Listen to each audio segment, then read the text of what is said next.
बिस्मिल्लाहिर्रहमानिर्रहीम। अस्सलामुअलैकुम दोस्तों।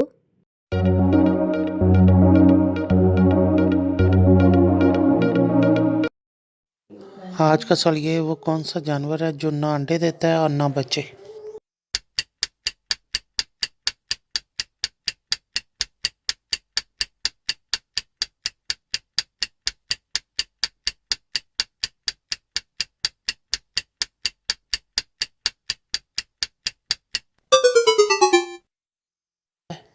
जवाब है हर नर जानवर।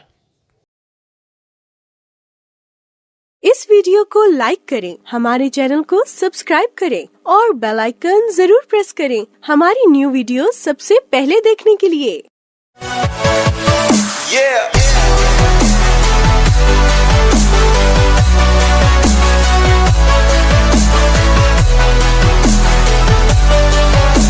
For more updates, subscribe to our channel, click the show links and enjoy watching the videos.